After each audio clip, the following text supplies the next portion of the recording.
नमस्कार, खबर राजस्थान देख रहे हैं आप और मैं हूं आपके साथ गौरव राजेंद्र। बुलेटिन की शुरुआत करेंगे, लेकिन उससे पहले एक नजर हेडलाइंस पर। बयानी गर्ल्स कॉलेज में 19वीं इंडो जापान अंतर्राष्ट्रीय कॉन्फ्रेंस आयोजित, राज्यपाल हरिभाऊ बागड़े ने की शिरकत। जन कल्याण को समर्पित एक वर्ष पुस्तिका विमोचन, सीएम भजनलाल शर्मा ने किया पुस्तक का विमोचन। बीकानेर विधायक जेठानंद व्यास के कार्यकाल पर आधारित है पुस्तक। जयपुर में बीजेपी प्रदेश अध्यक्ष मदन राठौड़ का बयान, राठौड़ ने की विपक्ष के व्यवहार की निंदा।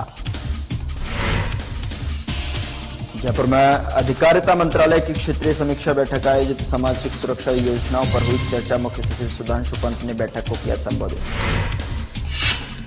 समरावता गांव का कांग्रेस नेता खाचरियावास ने किया दौरा, ग्रामीणों ने सुनाई पुलिस के जुल्म की दास्तान।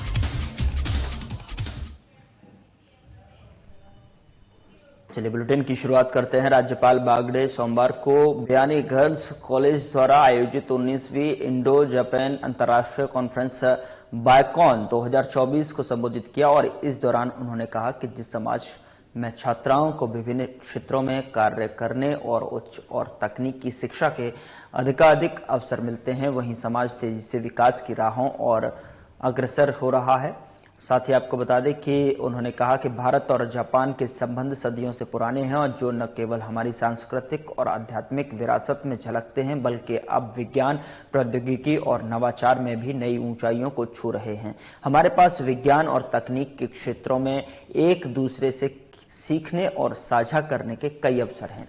जापान ने तकनीकी उत्कृष्टता, पर्यावरणीय स्थिरता और नवाचार में विश्व स्तर पर अपनी पहचान बनाई है, वहीं भारत अपने युवाओं की प्रतिभा, शोध क्षमता, स्टार्टअप इकोसिस्टम के लिए जाना जाता है। उन्होंने भारतीय प्राचीन ज्ञान परंपरा और तकनीकी समृद्धता को आलोक भी कार्य किए जाने पर जोर दिया है। बागड़े ने कहा कि महिला शिक्षा के अधिकाधिक प्रयास से ही सांस्कृतिक समाज का निर्माण होता है। महिलाओं को अवसर प्रदान करने का अर्थ है समाज का सशक्तिकरण करना।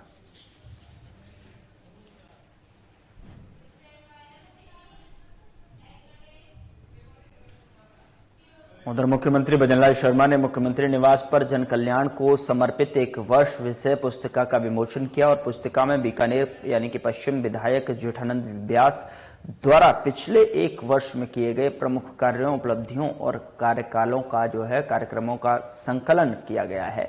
और विधायक व्यास ने बताया कि मुख्यमंत्री भजनलाल शर्मा ने इसकी सराहना की और कहा कि प्रदेश सरकार जन कल्याण और सर्वांगीण विकास के ध्येय को ध्यान रखते हुए कार्य कर रही है। आमजन के विश्वास पर खरा उतरना सरकार की सर्वोच्च प्राथमिकता है। उन्होंने कहा कि इस अवधि में बीकानेर में भी रोजगार मेले जैसे महत्वपूर्ण कार्य हुए हैं, जो कि आमजन के लिए लाभदायक साबित हो।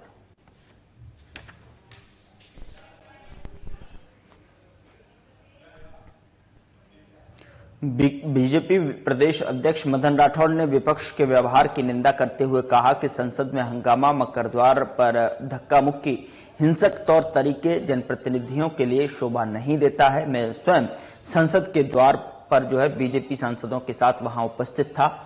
ये दृश्य अत्यंत दुर्भाग्यपूर्ण है कि कांग्रेस विषयहीन मुद्दों पर आंदोलन कर रही है, लेकिन इसे जनता समझती है कि प्रधानमंत्री नरेंद्र मोदी के नेतृत्व में केंद्र और राज्य सरकार निरंतर जनहितैषी कार्य कर रही है। बीजेपी प्रदेश अध्यक्ष मदन राठौड़ ने कहा कि विपक्षी नेताओं द्वारा संविधान, बाबा साहेब और आरक्षण को लेकर हमेशा जनता को भ्रमित करने का काम किया है, लेकिन हकीकत यह है कि कांग्रेस ने हमेशा बाबा साहब का अपमान किया। नेता प्रतिपक्ष विदेश में जाकर आरक्षण समाप्त करने की बात करते हैं। बीजेपी ने बाबा साहब अम्बेडकर को सम्मान देने का कार्य किया है। बाबा साहब के 5 पंचतीर्थ स्थलों को विकसित करने के साथ ही उनकी भावनाओं को चरितार्थ करने का काम भी बीजेपी ने ही किया है। कांग्रेस ने सिर्फ बाबा साहब के नाम पर राजनीति ही की है।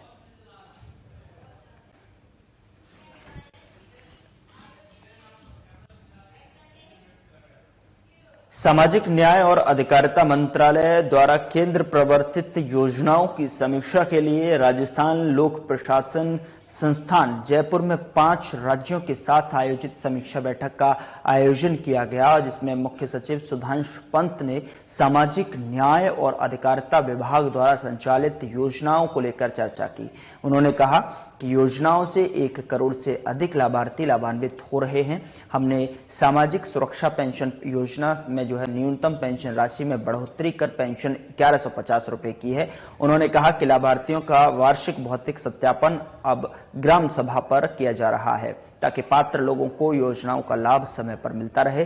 सिल्कोसिस योजना के तहत हमने आर्टिफिशियल इंटेलिजेंस का उपयोग किया है, जिसके लिए हमें ई गवर्नेंस के लिए केंद्र सरकार द्वारा पुरस्कृत भी किया गया है।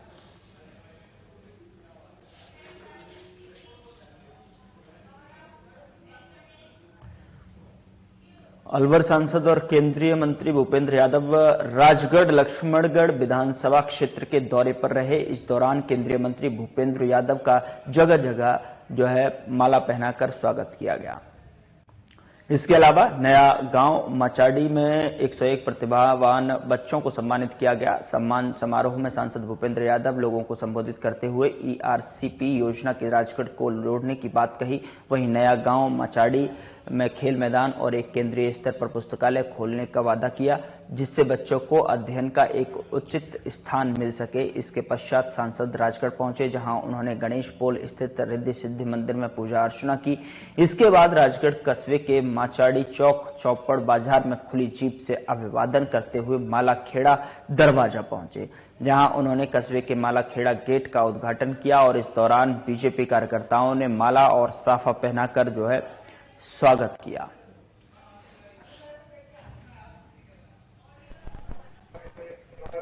चाहता हूं कि आप जितने पुराने हो उतने ही अच्छे बनोगे, इसका मैं आपको विश्वास करता हूं। यहाँ के व्यापारियों ने भी हमारे सामने ये बात रखी है कि यहाँ के आसपास माइंस का जो कार्य है उस कार्य को पूरा कराया जाए। तो सर्वोच्च न्यायालय में CEC की रिपोर्ट आ गई है, उस काम को भी पूरा कराने का काम हम करेंगे। राजगढ़ के रेलवे स्टेशन को अमृत भारत योजना में लिया हुआ है, इस पर निरंतर विकास चल रहा है। ठहराव जरूर हम कैसर में करा पाए, गोविंदगढ़ में करा पाए, रामगढ़ में करा पाए, थोड़ा राजगढ़ में पीछे रह गए हैं, लेकिन आपकी भरपाई करने का काम भी हम बहुत जल्दी करने के मैं जब चुनाव में आया था तो मैं यहाँ के पुराने पुस्तकालय को देखा था, उसको भी आगे बढ़ाने का काम करेंगे। अभी कुछ ही दिनों बाद राजगढ़ की प्राकृतिक जो झरना है माचाड़ी मार्ग पे, उसको भी हम बहुत अच्छा पर्यटन स्थल के रूप में विकसित करने का काम करेंगे। कुछ और समस्याएं हैं, मैं मानता हूं कि इस साल तो हमारा भी चुनाव हुआ था। चुनाव के बाद फिर मैं उड़ीसा का चुनाव लड़के आया, उड़ीसा के बाद महाराष्ट्र का चुनाव लड़के आया, तो मैं 3 चुनाव लड़ता रहा।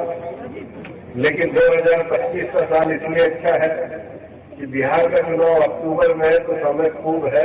बीच में राजगढ़ आएंगे, आपके साथ बैठ करके आपके विषयों को पूरा करने का काम करेंगे। मौसम बारिश का हो रहा है, इसमें संजय जी भी नहीं बोले, बाकी लोग भी नहीं बोले, मैं उनकी तरफ से नहीं बोले, मैं उनकी तरफ से आप सबको हृदय से धन्यवाद देता हूं। और आपको जो इतनी बड़ी संख्या में मैंने उपस्थित देखा, सच में मुझे इतना विश्वास नहीं था कि रात्रि को इतनी बड़ी संख्या में विशेष रूप से हमारी बहनें यहाँ पर उपस्थित हैं। आपका ये प्रेम और आपकी ताकत देख करके मेरे पास धन्यवाद देने के अलावा कोई शब्द नहीं है। मैं दोनों हाथ जोड़ के आपको प्रणाम करता हूं और ये विश्वास दिलाता हूं कि मैं एक सांसद के रूप में राजगढ़ के विकास की हर चीज में आपके साथ कदम से कदम मिला करके चलूंगा। उधर कांग्रेस नेता और पूर्व मंत्री प्रताप सिंह खाचरियावास ने समरावता गांव का दौरा कर गांव के लोगों से मुलाकात की। पूरे गांव में आज भी राज्य सरकार और पुलिस के जुल्म की दास्तान साफ दिखाई दे रही थी। खाचरियावास ने कहा कि राज्य की बीजेपी सरकार ने 2 मंत्रियों डॉक्टर खिरोड़ी लाल मीणा और गृह राज्य मंत्री जवाहर सिंह बेडम के जरिए जो है गांव वालों को भरोसा दिया था कि जितना भी गांव में नुकसान हुआ है उसका मुआवजा दिया जाएगा और न्यायिक जांच कराई जाएगी। आज भी गांव के 50 से ज्यादा बच्चे निर्दलीय उम्मीदवार नरेश मीणा के साथ जेल में बंद हैं। खाचरियावास ने गांव के लोगों को भरोसा दिलाया कि हम सरकार के मुआवजे और न्याय के इंतजार में थे, लेकिन राज्य की बीजेपी सरकार ने बहुत बड़ा जुल्म गांव के लोगों पर किया है। हम लोग जहां भी अन्याय और जुल्म होगा वहां कांग्रेस पार्टी सरकार के विरुद्ध लोगों को न्याय दिलाने के लिए काम करेगी।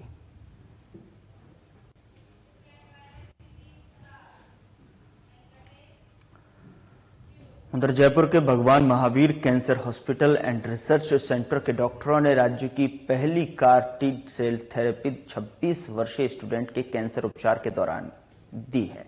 साथ ही आपको बता दें कि कैंसर उपचार की नवीनतम तकनीक का राज्य में ये पहला केस BMCH-RC के मेडिकल एंड हेमेटो ऑन्कोलॉजी के विशेषज्ञों की टीम की ओर से जो है किया गया है। चिकित्सालय के ब्लड कैंसर और बोन मैरो ट्रांसप्लांट विशेषज्ञ डॉक्टर प्रकाश सिंह शेखावत की ओर से की गई इस थेरेपी ने रोगी को कैंसर मुक्त करने की दिशा में बड़ी सफलता हासिल की है। मेडिकल ऑन्कोलॉजी विभाग के निदेशक डॉक्टर अजय वापना ने बताया कि CAR-T सेल थेरेपी देश की पहली घरेलू जीन थेरेपी है, जिसे chimeric antigen receptor T cell therapy भी कहते हैं। यह जीन थेरेपी का एक रूप है। इस जीन बेस्ड थेरेपी को देश के बाहर इसकी कीमत के लगभग 10वें हिस्से पर देश में तैयार किया गया है।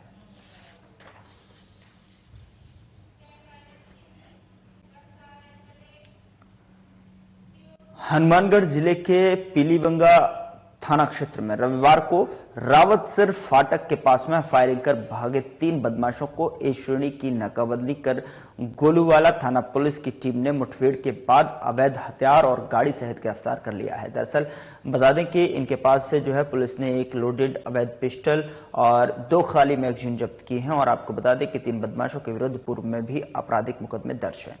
एसपी अली ने बताया कि रविवार को SHO पीलीबंगा ने जो है उन्हें सूचना दी कि पीलीबंगा मंडी मेन रोड रावतसर फाटक के पास में एक डस्टर गाड़ी में सवार 2-3 लड़के जो है फायर करके लोंगवाला अयालकी रोड की तरफ आ रहे हैं और इस पर उन्होंने तुरंत SHO गोलूवाला को अयालकी के पास में इस 3D हथियारबंद नाकाबंदी के आदेश दिए और SHO लाल बहादुर चंद्र और उनकी टीम द्वारा थाना क्षेत्र के अलग अलग स्थानों पर जो है हथियारबंद नाकाबंदी करवाई गई। अयालकी के पास हेड कांस्टेबल सुनील कुमार मय टीम के नाकाबंदी कर रहे थे और पीलीबंगा की तरफ से आ रही गाड़ी को रुकवाने का जो है प्रयास किया गया तो उसमें जो है सवार बदमाश नाकाबंदी तोड़कर गोलूवाला की तरफ जो है भाग निकले। आपको बता दें कि नाकाबंदी प्रभारी मय टीम ने बदमाशों का पीछा किया और इसी दौरान बदमाशों ने पुलिस पर फायरिंग की और साथ ही आपको बता दें कि पुलिस गाड़ी को टक्कर मार क्षतिग्रस्त करने का प्रयास किया गया। पुलिस ने हिम्मत का परिचय देते हुए लगातार बदमाशों का पीछा जारी रखा और बदमाशों को गिरफ्तार कर लिया।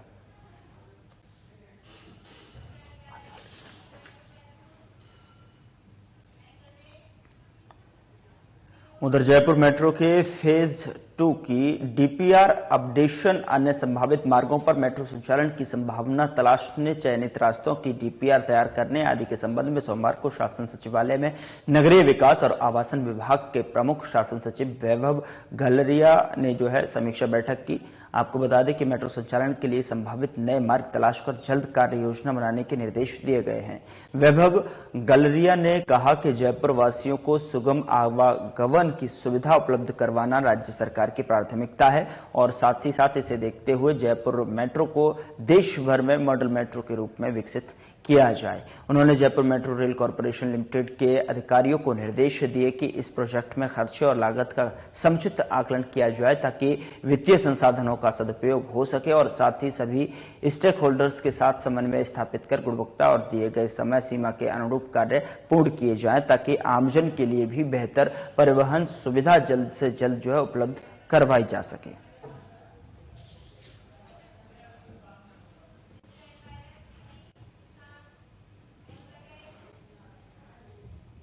उधर किसान हितों की लड़ाई लड़ने के लिए अब किसान महापंचायत अपनी कमर कस चुकी है और इसको लेकर कल टोंक के कृषि मंडी में एक बड़ी किसान महापंचायत का आयोजन किया जाएगा। आयोजित होने वाली किसान महापंचायत की तैयारियों का जायजा लेने के लिए जो है किसान नेता खुद जो है वहां पर पहुंचे। साथ ही आपको बता दें कि जिस तरीके से जो है इसे देखते हुए वहां पर उन्होंने कृषि मंडी किसानों के साथ वार्ता की और इसके बाद प्रेस वार्ता को भी संबोधित किया। रामपाल जाट ने जानकारी देते हुए बताया कि किसान महापंचायत में किसान के राज के लिए अनुमोदन भी पास किया गया है। अनुमोदन पास करने के बाद 14 जनवरी तक जो है सोशल मीडिया तक एक कैंपेन भी चलाया जाएगा। इसके बाद राजस्थान में किसानों के हित के लिए लड़ाई लड़ने का आगाज करते हुए गांव बंद का आह्वान भी उन्होंने किया है। रामपाल जाट ने किसानों की दुर्दशा के लिए सरकारों को भी जिम्मेदार ठहराया है। जाट ने कहा कि सत्ता हासिल करने के पहले जो है सभी राजनीतिक दल जो है हितैषी दावे करते हैं, लेकिन सत्ता में आते ही वादों को भूल जाते हैं।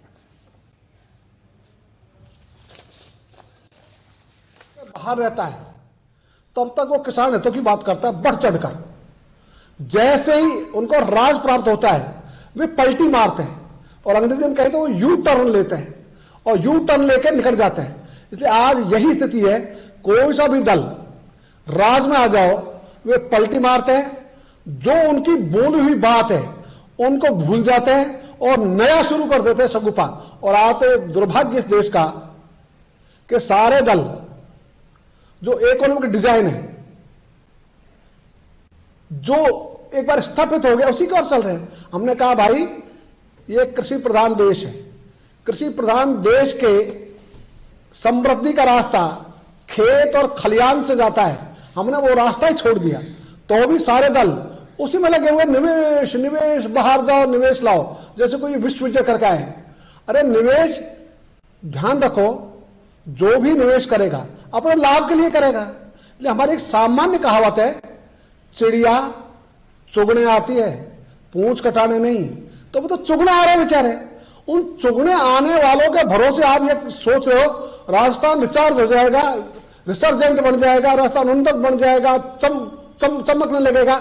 ये सब कपोल कल्पनाएं हैं। इसलिए राजस्थान को यदि उन्नत होना है तो वो उसी दिन होगा जिस दिन किसानों की आय इतनी हो जाएगी कि वे अपने परिवार का पालन पोषण करने के साथ समाज को संबल दे सकेंगे, तभी राजस्थान उन्नत बनेगा। उसके बिना राजस्थान उन्नत बन नहीं सकता।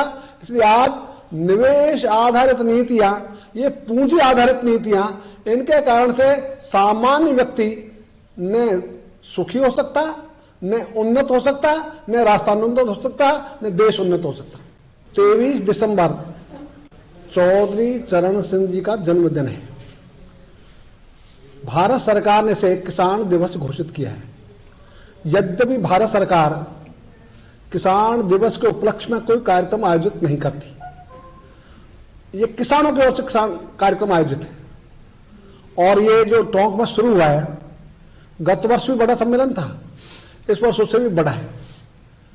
तो निरंतर ये कार्यक्रम चलेगा, इसकी साधना भी चल रही है। और इस बार के किसान दिवस पर नया आयाम जुड़ेगा। उधर सांसद हरिश्चंद्र मीणा ने टोंक दौरा कर कार्यकर्ताओं और पदाधिकारियों से रूबरू हुए और इस दौरान उन्होंने प्रेस वार्ता को भी संबोधित किया। इस दौरान उन्होंने केंद्रीय गृह मंत्री अमित शाह के अंबेडकर पर दिए गए बयान पर जो है विरोध जताया। उन्होंने कहा कि राष्ट्रपति अमित शाह से इस्तीफा की मांग करें और अमित शाह पूरे देश से माफी मांगे। अमित शाह को पद पर बने रहने का अधिकार नहीं है। 17 दिसंबर 2024 मंगलवार को श्री अमित शाह जी केंद्रीय गृह मंत्री जी ने राज्यसभा में बाबा साहब भीमराव अंबेडकर के बारे में आपत्तिजनक टिप्पणी की, जिसको लेकर पूरा देश चिंतित है कि एक आदमी जो संवैधानिक पद पर बैठा है, इस तरह की गैर मर्यादित टिप्पणी करने का उसको कोई अधिकार नहीं है। उन्होंने सिर्फ बाबा साहब का अपमान नहीं किया, बाबा साहब द्वारा रचित हमारे संविधान का, उसका भी अपमान किया है। बाबा साहब के विचारों से के सहमत होने वाले अनेक लोग, करोड़ों लोग देश में और विदेश में, वो भी आहत हुए हैं, उनकी भावनाओं को ठेस पहुंची है।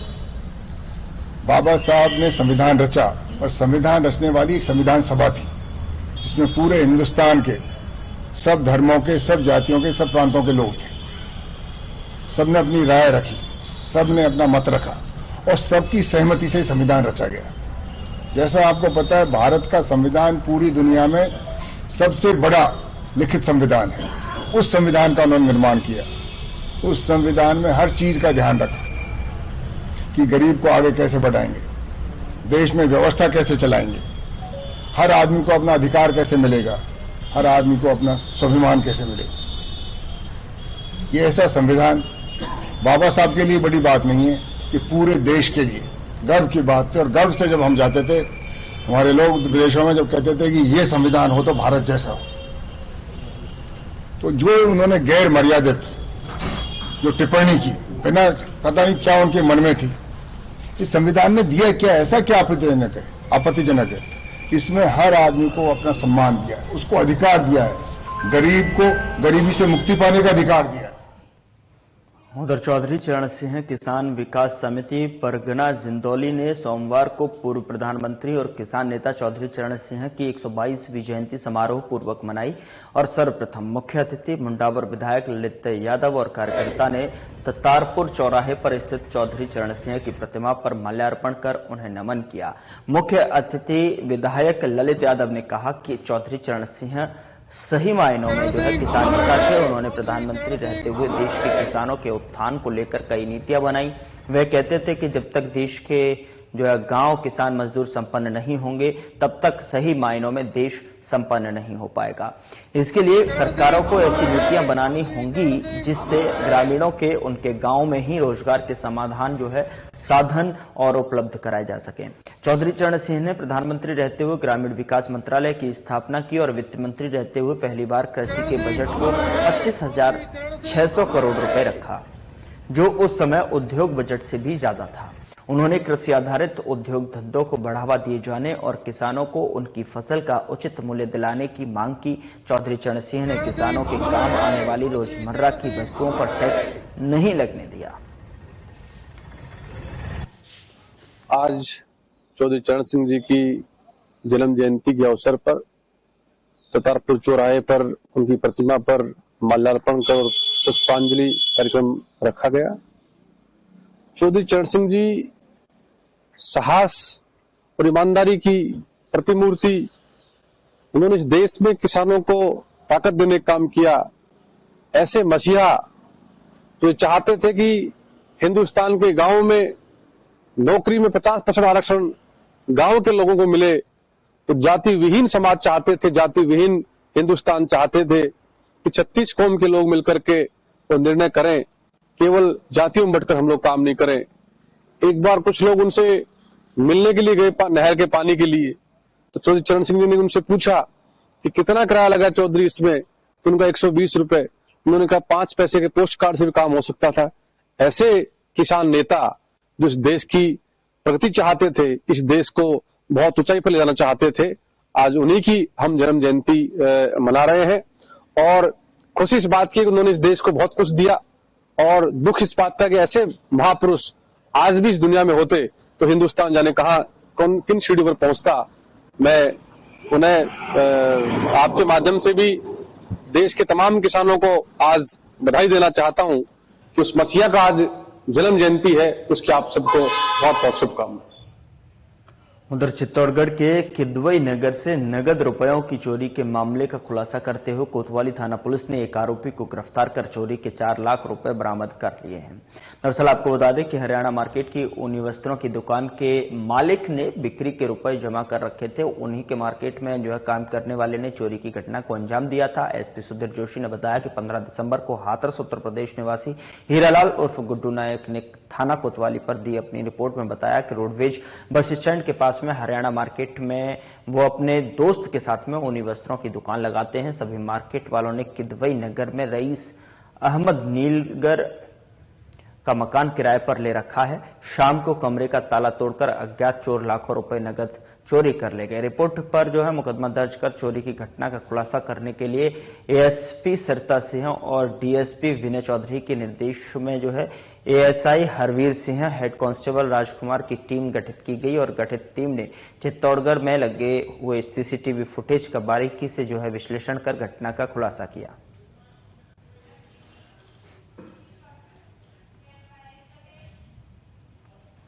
उधर उदयपुर जिले के बेकरिया थाना क्षेत्र में 10 महीने पहले एक महिला को अगवा कर वहां जो है दुष्कर्म करने के मामले में घटना के वक्त से फरार चल रहे आरोपी को पुलिस ने गिरफ्तार किया है। एसपी योगेश गोयल ने बताया कि 10 फरवरी को एक महिला ने थाने में रिपोर्ट दी कि 29 दिसंबर 2023 को वे घरेलू सामान लेने के लिए मालवा का चौरा आई थी, तभी उसे बाइक सवार ने अगवा कर लिया और दुष्कर्म की घटना को अंजाम दिया है। रिपोर्ट पर प्रकरण दर्ज कर अनुसंधान जो है प्रारंभ किया गया। एसपी गोयल द्वारा जघन्य अपराधों के मामले में फरार अभियुक्त की धरपकड़ के लिए चलाए जा रहे अभियान के तहत घटना के वक्त से फरार आरोपी विक्रम गरासिया को डिटेन कर पूछताछ के बाद गिरफ्तार कर लिया है।